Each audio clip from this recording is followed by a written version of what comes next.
Freaks. So many people are freaks. Recently, the names of over 100 people were released from a civil lawsuit brought against Ghislaine Maxwell, who, if you don't know, was a close associate and former girlfriend of Jeffrey Epstein. Now, none of these people are accused of any wrongdoing, and it doesn't even say if they visited Diddler Island. But that's not going to stop me from making jokes about it. And the first person on the list is none other than Bill Clinton. Honestly, it's hard to blame him. He was working one of the most stressful jobs in the world, and his wife looks like Leatherface. Oh, could you imagine sticking in her bear trap? Her giving that terrible acting of, "Well, Bill, it's so big." Speaking of Hillary, her name was also on the list. I bet she forces the kids to wear a Hillary 2016 pin. That's probably her kink, telling people with no internet access that she's president. Yep, first female president elected for 2 terms. Why are you crying? Or maybe Hillary is the one trafficking kids to the island. Oh, you're hungry, Bill? How about all you can eat? Yes, feed my little piggy. Next on the list, the magician David Copperfield. More like David Cop-Duffield, am I right? Do you think he did tricks on the island? Gonna make your self-respect disappear. It must be nice sawing a girl in half and not having to put her back together. Do you think he finished by escaping handcuffs? No, wait, that's black magic. Next on the list, Mr. Star Wars himself, George Lucas. Do you think he gave the kids Baby Yoda masks while making lightsaber noises with his junk? Or maybe he had them recreate some John Williams music while he conducts pantsless. Next on the list, Robert F. Kennedy Jr. Won't touch a 10-year-old vaccine, but will touch 10-year-old Kathleen. This would make it the second Kennedy to get blown. Pew pew. Next on the list, Leonardo DiCaprio. We all thought the youngest to go was 19. Now we know it's the youngest to go in public. Clearly no one's checking IDs in his bedroom. You're in. Now Leo has yet to comment on this, but it wouldn't matter. His acting's too good. It'd be impossible to tell if he's lying. And the Oscar for a male actor in a bediddling kids documentary goes to Leonardo DiCaprio.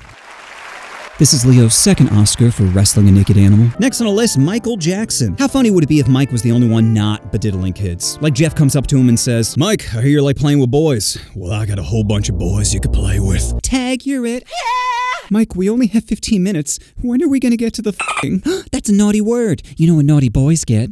"What?" "Squirt gun." Yeah. Next on the list, Bruce Willis. Recently, Bruce was diagnosed with dementia, and all I have to say is, how convenient. "Oh, I don't remember anything. Private island filled with girls that can't say no? What? I don't remember that. Must be because of my disease." Looks like Die Hard isn't just a Christmas movie, but his life's goal. Next on the list, Donald Trump. You're telling me the guy who cheated on his third wife with a corn star while she was pregnant, then proceeded to cover it up with a check for $130,000, may have some unscrupulous morals? Total shocker. I mean, who could have seen this coming? Sure, there's a bunch of pictures, video of them together, and an article in 2002 where he said, "I've known Jeff for 15 years. Terrific guy. He's a lot of fun to be with. He's even said he likes beautiful women as much as I do, and many of them on the younger side." But does that mean he had Jeff eliminated when he was the head of the Justice Department? No, I'm not saying that. But you are thinking that. Next on the list, Chris Tucker. As soon as I heard Chris's name, I just thought about the massage parlor scene in Rush Hour. Are you ready? You ready? I'm ready. Oh my goodness.